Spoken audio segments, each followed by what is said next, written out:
नमस्कार। आज हम बात करने वाले हैं एसएससी मतलब कर्मचारी चयन आयोग की 2025 की भर्तियों के बारे में। सुना है कि केंद्र सरकार में कोई 20,000 से ज्यादा नौकरियां आने वाली हैं। जी हाँ, ये खबर काफी चर्चा में है और 20,000 पद ये वाकई एक बहुत बड़ा आंकड़ा है। बिल्कुल, और अच्छी बात ये है कि इसमें 10वीं पास से लेकर 12वीं डिप्लोमा और ग्रेजुएशन किए हुए लोगों तक सबके लिए मौके दिख रहे हैं। तो चलिए जरा गहराई में उतरते हैं और देखते हैं कि क्या क्या है इसमें। जरूर। शुरू कहां से करें? सीजीएल? हाँ, सबसे पहले एसएससी सीजीएल यानी कंबाइंड ग्रेजुएट लेवल 2025। सुना है इसमें लगभग 14,582 पद है। ये तो बहुत ज्यादा है। जी, काफी ज्यादा है। ये ग्रेजुएट्स के लिए, जैसा नाम से ही पता चलता है। हाँ, और इसकी आखिरी तारीख शायद 4 अगस्त 2025 है। ये पद केंद्र सरकार के अलग अलग विभागों में ग्रुप बी और सी के होते हैं। पर ये ग्रुप बी और सी, इसमें क्या फर्क होता है मोटा मोटा? अच्छा सवाल पूछा। देखिए, ग्रुप सी पद ज्यादातर मतलब क्लरिकल लेवल के या असिस्टेंट टाइप के होते हैं। अच्छा। और ग्रुप बी में थोड़ी ज्यादा जिम्मेदारी वाले पद आ जाते हैं। कुछ गेजेटेड भी होते हैं, कुछ नॉन गेजेटेड। इसमें सुपरवाइजरी रोल्स भी हो सकते हैं। तो सीजीएल से ग्रेजुएट्स के लिए सरकारी नौकरी में जाने के बड़े अलग अलग रास्ते खुलते हैं।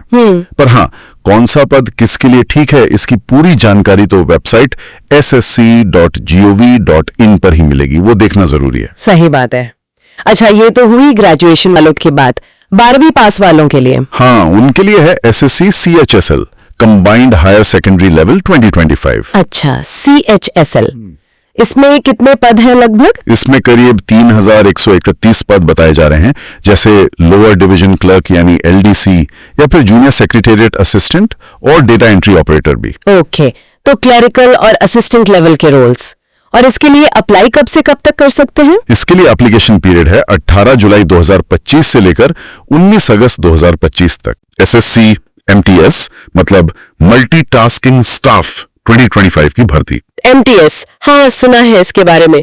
इसमें कितने पद हैं? इसमें 1075 से ज्यादा पद हैं। इसमें जैसे चपरासी, माली, जूनियर ऑपरेटर, चौकीदार, इस तरह के पद शामिल होते हैं।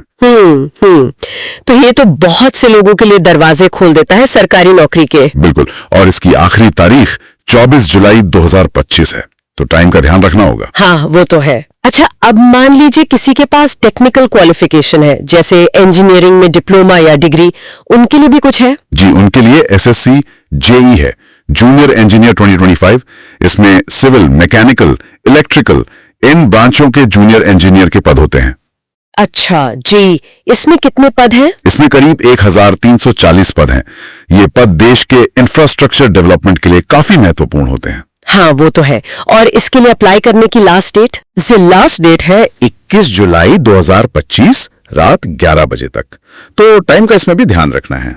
तो मतलब अगर हम सब मिला के देखें तो ये 20,000 से ज्यादा पद 10वीं से लेके ग्रेजुएट और इंजीनियर तक सबके लिए कुछ ना कुछ ला रहे हैं। सही कहा आपने। ये दिखाता है कि सरकार अलग अलग लेवल पर भर्ती करने की सोच रही है। ये सिर्फ नौकरी नहीं है, ये सरकारी सिस्टम का हिस्सा बनने का एक मौका है। लेकिन ये जरूर ध्यान रखना है कि हर exam CGL, CHSL, MTS, JE सबके लिए एलिजिबिलिटी क्राइटेरिया मतलब योग्यता की शर्तें अलग अलग हैं। उन्हें बहुत ध्यान से पढ़ना होगा। हाँ, ये तो बहुत जरूरी है। अच्छा, और अप्लाई करने का प्रोसेस कैसा है? आसान है या मुश्किल? प्रोसेस तो ऑनलाइन ही है, ssc.gov.in वेबसाइट पर कुछ चीजें हैं जिनका ध्यान रखना चाहिए। जैसे कि? देखिए, सबसे पहली बात, आखिरी तारीख का इंतजार बिल्कुल मत कीजिए। अक्सर एंड में वेबसाइट पर लोड बहुत बढ़ जाता है, फिर दिक्कत होती है। हाँ, ये तो होता है। दूसरी बात, अपने सारे डॉक्यूमेंट्स जैसे मार्कशीट, सर्टिफिकेट, फोटो, सिग्नेचर, ये सब पहले से तैयार रखें और स्कैन करके सही फॉर्मेट JPG या PDF जो भी मांगा गया हो और सही साइज में रखें।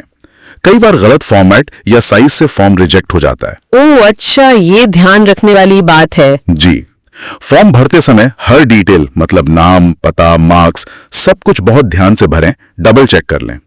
और हाँ, फीस पेमेंट का भी ध्यान रखें। वैसे SC, ST, PWD और महिला उम्मीदवारों के लिए फीस में छूट होती है। अच्छा, ये अच्छी बात है। और सबसे जरूरी बात, किसी भी जानकारी या अपडेट के लिए सिर्फ और सिर्फ ऑफिशियल वेबसाइट ssc.gov.in पर ही भरोसा करें। इधर उधर की अफवाहों पर ध्यान ना दें। बिल्कुल सही कहा। तो अगर हम संक्षिप्त में कहें तो एसएससी 2025 एक बहुत बड़ा मौका है। 20,000 से ज्यादा पद हैं केंद्र सरकार में और 10वीं, 12वीं, ग्रेजुएट, डिप्लोमा सबके लिए सीजीएल, सीएचएसएल, एमटीएस और जेई के जरिए मौके हैं। हाँ, बिल्कुल यही बात है। और ये सिर्फ एक नौकरी पाने का अवसर नहीं है, ये देश की सेवा में अलग अलग लेवल पर काम करने का मौका है।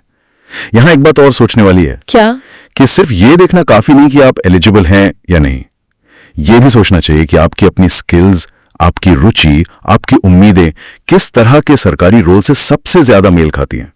मतलब आप असल में करना क्या चाहते हैं, ये सवाल भी जरूरी है। ये एक गहरा मुद्दा उठाया आपने। सिर्फ नौकरी पाना नहीं, बल्कि सही नौकरी पाना जो आपको संतुष्टि दे। एग्जैक्टली। तो तैयारी के साथ साथ इस पर भी विचार करना चाहिए।